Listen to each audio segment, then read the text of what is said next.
오늘 함께 나누실 말씀은 마태복음 10장 16절로 23절입니다. 지난 시간에 우리는 예수님께서 선교 사역을 감당해야 할 제자들에게 가르쳐 주셨던 가르침을 가지고 은혜를 나누었습니다. 제자의 사명은 곧 오늘날 교회의 사명입니다.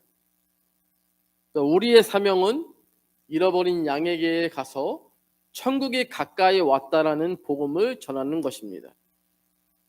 이것은 먼저 하나님과의 관계를 잃어버린 사람들에게 하나님의 자녀됨을 선포하는 것이며, 또한 생명력을 잃어버린 세상에 영원한 생명을 전하는 것입니다. 주님께서는 복음의 사명은 재물이나 넉넉함에 있는 것이 아니라 복음 그 자체에 능력이 있음을 말씀하셨습니다. 복음은 전하는 자의 능력이 아니라 하나님께서 그 전도 대상자의 마음을 열어주시고 성령의 능력으로 역사하시어 가능케 하신다는 것입니다. 주님께서는 이것을 먼저 받은 제자들에게 너희가 거저 받았으니 거저 주어라, 대가 없이 전하라고 말씀하고 있는 것입니다. 그러나 이런 복음으로 산다는 것이 쉽지만은 않습니다. 복음으로 사는 삶에 어떠한 노력 없이 되는 것이 아니기 때문입니다. 복음으로 사는 사람이 늘 평안한 삶을 사는 것도 아닙니다. 그러나 주님께서는 이것이 제자의 사명이며 교회가 반드시 지켜야 할 사명이고, 사명을 부여받은 저와 성도님들은 충성으로 화답하셔야 할 것입니다.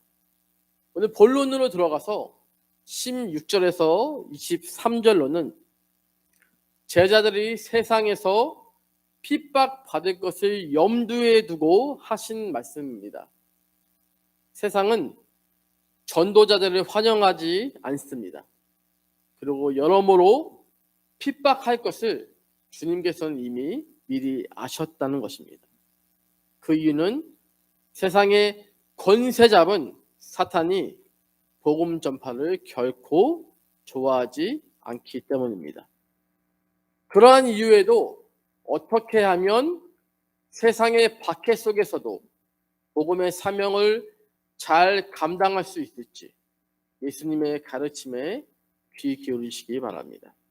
16절의 말씀을 보니 보라, 내가 너희를 보냄이 양을 이리 가운데로 보낸가 같도다. 그러므로 너희는 뱀같이 지혜롭고 비둘기같이 순결하라 라고 말씀하고 있습니다. 예수님께서는 이제 선교지로 파송되어져 가는 제자들의 모습을 이리 가운데로 보내는 양이라고 빗대어 말씀하고 계십니다. 제자들이 보내어진 곳이 광활한 푸른 초원이 아니라 이리 가운데라고 말씀하고 계신 것입니다. 성경에서 양은 주로 이스라엘 백성들을 이야기하고 있습니다. 그리고 이리는 양을 강탈하는 자, 양을 도적질하는 그러한 단어로 사용되어집니다. 사도행전 20장 29절을 보시게 되면 교회 안에 들어온 거짓 교사 또는 거짓 목회자를 이리라고 표현하고 있습니다. 마태복음 7장 15절에서도 거짓 선지자들을 삼가라, 양의 옷을 입고 너희에게 나아오나 속으로는 노략질하는 이리라 라고 말씀하고 있습니다. 즉 이리는 늘 하나님의 백성에게 위협이 되는 그러한 존재로 묘사되어지고 있다는 것입니다. 그런데 오늘 말씀을 보게 되면 그러한 이리를 잡기 위해, 늑대를 잡기 위해 사자를 보내는 것이 아니라 도리어 양을 보내신다고 말씀하고 있습니다. 세상의 방식은 어떻죠? 어떤 것을 잡기 위해, 힘이 센 것을 잡기 위해 더 큰 힘을 가진 것으로 그 상대방을 제압하게 됩니다. 그러나 예수님의 방식은 양을 늑대 가운데로 보내는 것이라고 말씀하고 있습니다. 왜 그렇습니까? 양은 늑대를 상대로 해서 싸울 수가 없습니다. 그러나 목자가 있다면 상황이 역전될 수 있습니다. 물론 그 목자도 사꾼의 목자의 경우는 자기 양이 아니기 때문에 별로 큰 도움이 되지 못할 것입니다. 그러나 다윗과 같은 목자라면 상황은 달라질 수 있습니다. 양과 같은 제자나 우리가 의지할 수 있는 유일한 대상은 우리의 목자 되시는 예수님을 끝까지 의지하는 것입니다. 16절 하반절에 예수님은 제자들을 향해서 뱀같이 지혜롭고 비둘기같이 순결하라 라고 말씀하고 있습니다. 바로 이러한 이 모습이 이리 가운데 놓인 양이 취해야 할 자세라고 말씀하고 있습니다. 뱀처럼 지혜로워라 라고 하는 것은 뱀이 가지고 있는 간사함이나 간교함을 말하는 것이 아닙니다.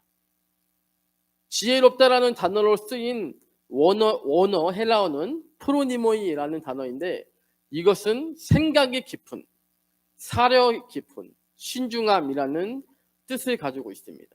즉 악한 세상에 나가서 복음을 전하고 행동할 때에 사력 있게 신중하게 처신하라는 의미인 것입니다. 따라서 복음을 전하시게 될 때 계시록 2장 24절에 말씀을 보시게 되면 사단의 깊은 것을 잘 헤아려서 신중하게 행동하라라는 것입니다. 뱀같이 지혜롭고 또 비둘기같이 순결하시기를 기도드립니다. 보내심을 받은 양은 두 가지 목적에서 지혜롭게 행동해야 합니다.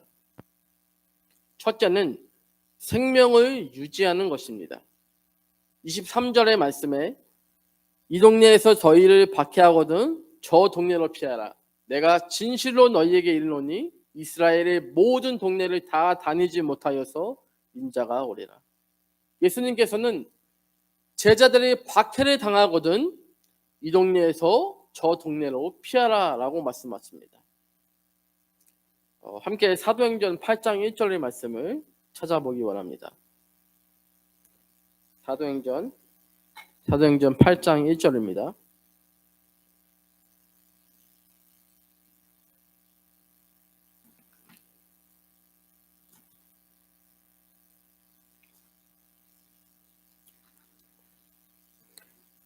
사도행전 8장 1절입니다.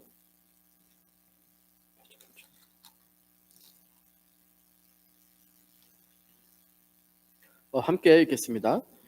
사울은 그가 죽인 당함을 마땅히 여기더라. 그날에 예루살렘에 있는 교회에 큰 박해가 있어 사도 외에는 다 유대와 사마리아 모든 땅으로 흩어지니라. 아멘. 사도행전 8장 1절에 사울은 스데반 집사님이 순교 이후에 예루살렘에 큰 박해가 있었습니다. 그로 인해서 모든 제자들이 뿔뿔이 흩어지게 됩니다. 그러나 이 일로 인해서 흩어진 그리스도의 제자들이 열방의 복음을 전하는 시대를 맞이하게 됩니다. 사도 바울을 한번 보겠습니다. 사도행전 13장 13절을 보시게 되면요, 바울과 바나바가 비시디아 안디옥에서 복음을 전하기 시작합니다. 그리고 13장 50절에 그를 반대하는 세력, 유대인들이 경건한 귀부인과 그 신의 유력자들을 선동하여서 바울과 바나바를 박해하기에 이릅니다. 13장 51절에 두 사람이 그들을 향하여 발에 티끌을 털어버리고 이고니온으로 들어가게 됩니다. 박해가 있었고 그 박해를 피해서 바울과 바나바는 비시디아 안디옥에서 이고니온으로 이동하게 됩니다. 사도행전 14장 1절의 말씀에 두 사도가 유대인 회당, 즉 이고니온에 있는 유대인 회당에 들어가 복음을 전합니다. 허다한 사람이 믿게 됩니다. 그리고 14장 5절에 다시 박해가 시작되고 그들은 루가오니아의 두 성 루스드라와 더베로 향하게 됩니다. 사도행전 14장 19절입니다. 바울과 바나바를 핍박했던 유대인들이 안디옥과 이고니온에서 와서 무리를 충동하여 그들을 돌로 쳐서 그중에 바울이 죽은 줄 알고 시외로 끌어다 버립니다. 그러나 바울은 다시 일어나서 다시 자기가 왔던 루스드라 성에 들어가게 됩니다. 그 다음날 바나바와 함께 더베로 가게 됩니다. 그렇게 그들은 더베에 가서 또 복음을 전합니다. 그곳에서 제자로 삼고 루스드라와 이고니온, 안디옥까지 다시 가서 제자들의 마음을 굳게 하는 것을 보게 됩니다. 즉 말씀을 전하고 박해가 왔을 때 다른 곳으로 이동하여서 또다시 복음 전파하고 박해가 오면 또다시 복음 전파, 그런 식으로 계속 이동하는 것을 보게 된다는 것입니다. 박해가 있을 때 그곳에서 싸우지 않고 그 자리에서 돌이켜 다른 마을로 들어가 복음을 전하는 부분을 말씀드리는 것입니다. 둘째로 제자들은 복음을 전하는 데 있어서 지혜와 순결함을 겸비해야 합니다. 17절로 18절의 말씀을 제가 읽겠습니다. 사람들을 삼가라. 그들이 너희를 공회에 넘겨주겠고 그들의 회당에서 채찍질하리라. 또 너희가 나로 말미암아 총독들과 임금들 앞에 끌려가려니 이는 그들과 이방인들에게 증거가 되게 하려 하심이라. 공회는 기본적으로 사내들인 공회를 말합니다. 그러나 오늘 본문에서 나오는 공회는 사내들인 공회가 아닌 유대 공회를 가리키고 있습니다. 이 공회에서는 사법 재판과 공인된 처벌들을 가할 수가 있습니다. 유대 마을에는 23명 이하에 구성된 지역 공회가 있었고 그곳에서 공공 질서 유지 및 처벌들을 다루었습니다. 고린도후서 11장 23절로 24절의 말씀을 보시게 되면요, 사도 바울은 그곳에서 이렇게 말합니다. 자신이 수도 없이 매를 맞았고 돌로 맞았고 또 파선을 당하였고 40의 감한 매를 5번이나 맞았다라고 기록하고 있습니다. 즉 39대를 5세트를 맞았다라고 이야기하는 것입니다. 유대인들의 채찍질 규정을 보시게 되면 한 번에 처벌할 때에 가슴은 13대, 등짝은 26대까지만 처벌을 가능하게 하였습니다. 그렇게 5세트를 맞았으니까 한 195번 정도 맞은 거겠죠? 이러한 상황이 왔음에도 불구하고 사도 바울은 복음 전하는 것을 멈추지 않았습니다. 그럼에도 제자들, 사도 바울을 포함한 제자들은 이런 상황 가운데서도 끝까지 주님을 의지했다는 것입니다. 그 이유는 하나님께서 제자들이 이렇게 끌려가서 형벌을 당하는 상황을 통해서 그들과 이방인들에게 증거가 되게 하려 하시기 때문이다라고 말씀하셨습니다. 19절의 말씀을 보시겠습니다. 예수님께서 우리가 재판의 자리에 넘겨질 때에도 우리에게 염려하지 말라고 하셨습니다. 마태복음 6장 25절을 보시게 되면 예수님께서는 제자들에게 목숨을 위하여 무엇을 먹을까, 무엇을 마실까, 몸을 위하여 무엇을 입을까 염려하지 말라고 말씀하셨습니다. 그 이유는 하나님께서 이미 알고 계시고 그러한 것들이 너희에게 있어야 할 줄을 아신다라고 말씀하셨습니다.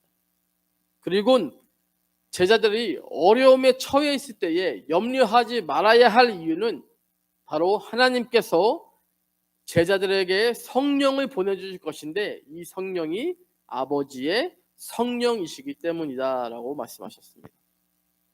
우리가 제자의 사명을 감당함에 있어서도 그 어떤 어려움과 핍박 가운데서도 염려하지 말아야 할 것은 바로 하나님께서 우리의 아버지가 되시기 때문이라는 것입니다.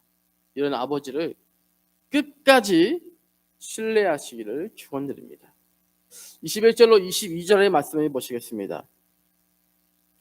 장차 형제가 형제를, 아버지가 자식을 죽는 데에 내어주며 자식들이 부모를 대적하여 죽게 하리라.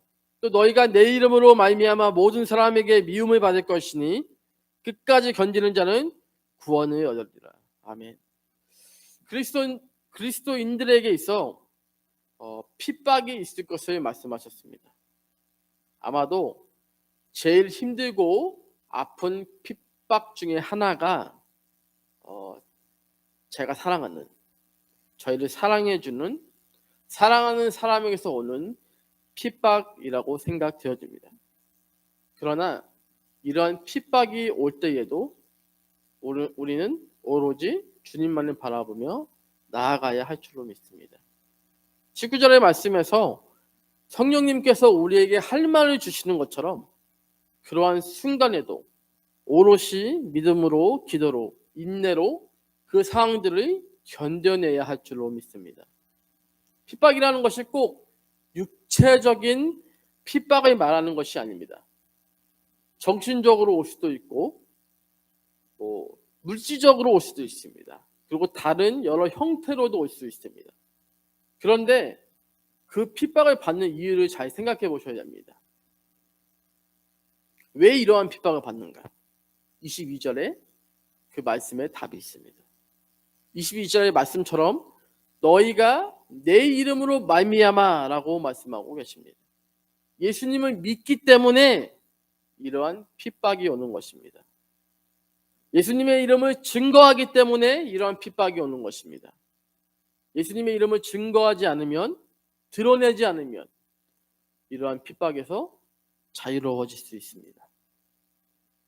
우리가 제자로 살려 하기 때문에 이러한 핍박을 맞이하게 된다는 것입니다.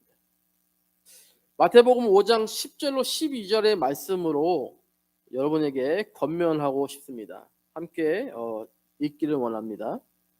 마태복음 5장 10절로 12절의 말씀입니다.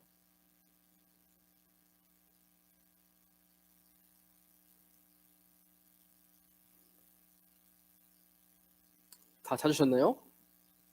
마태복음 5장 10절로 12절의 말씀입니다. 의를 위하여 박해를 받은 자는 복이 있나니 천국이 그들의 것임이라. 나로 말미암아 너희를 욕하고 박해하고 거짓으로 너희를 거슬러 모든 악한 말을 할 때에는 너희에게 복이 있나니 기뻐하고 즐거워하라. 하늘에서 너희의 상이 큼이라.